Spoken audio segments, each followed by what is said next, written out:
meil on siis tegemist siis erimõõdus moodukorstnaga, mis on kokku siis 3 lõõriga. Meil on 250, keraamiline, 200, keraamiline ja ventlõõr. Alus on valatud. Nii, keraamilised põhjad. Paneme praegu paika 200 põhja.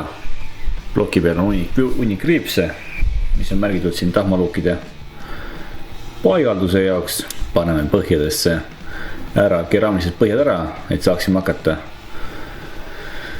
paigaldama korstent. Nii, ja nüüd läheb ka 250 põhi sisse.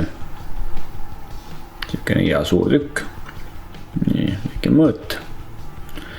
Nägid, 250 millimeetrit on siis diameeter. Sätime keskele. Kõige alla paneme siis keraamilise mooduli liimitriibu. Valmistame silikoni tuubi ette. Nii, paneme perimeetrile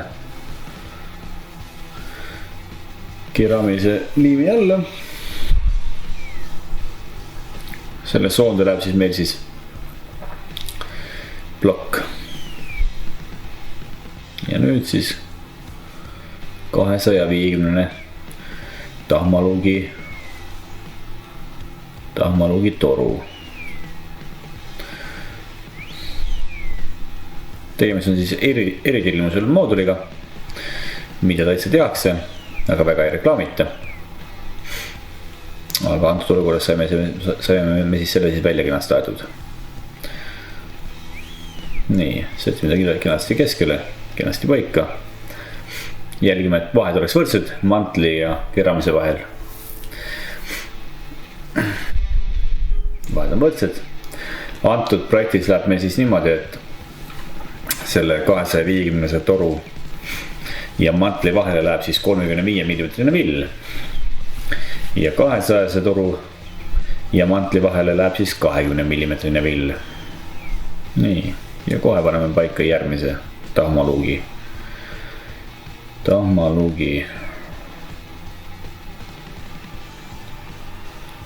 väljavõtte. Antud moodulil on siis suured kõrged tahmaluugid. Sätime veel keskele, enam-vähem jälle jälgime, asi oleks keskel ja nii on. Nii, ja nüüd, kus meil on esmased asjad on paigas meil juba, alustame siis paneme paika teise ploki. Liiv on kenasti alla kantud, plokid on sigarasked, kahekesi jõuab täpselt vaevu tõsta neid. Nii, sätime käed paremini alla.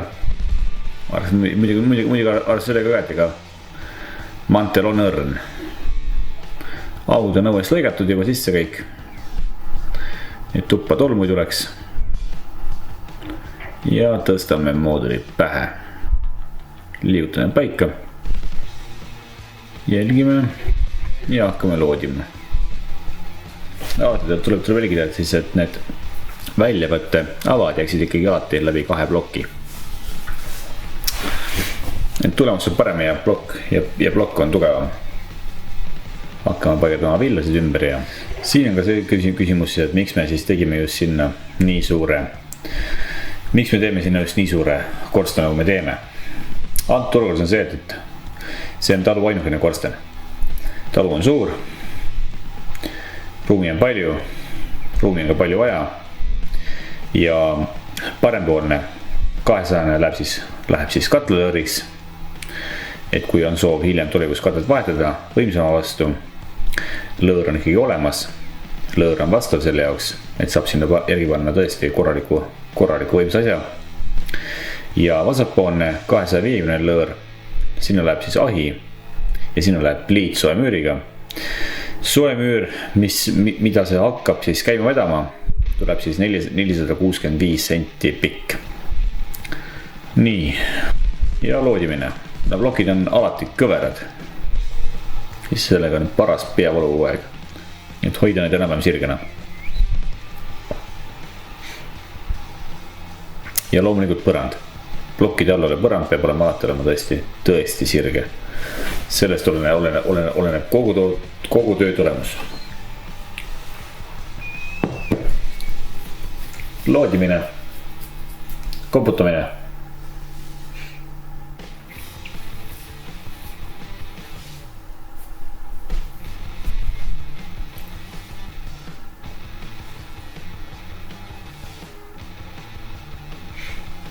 nii, üleliigne segu kõik ära ja kõik need mantelplokid ja liitmikud, liitekohad, kõik need täidame seguga täiesti üleni ära. kõik üleni täis, et mitte mingit mikropegu sinna vahele sinna ei jääks.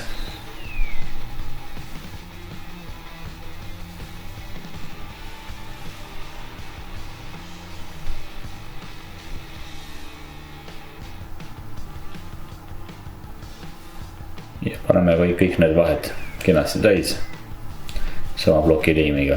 ka vajalik on ka selleks täita kõik prigud ära, et hiljem kui me paigaldame jootebetooni, siis on see, et see jootebetoon kuskilt vahelt ei hakkaks välja pressima hakkaks, et meil on korralikult segu vahele pandud sinna.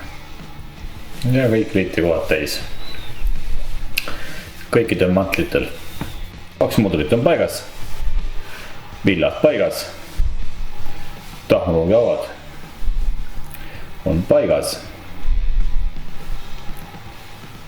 ja selline saab olema siis selle maja täiesti uus korsten. eelmine korsten oli kuskil circa 100 aastane, kui mitte rohkem. aga kuna ta oli läbi, siis nüüd seda aega uue jaoks. 3 plokki, 4 plokki on paigas. aeg on käes esimesele lõõri väljavõtte aeg.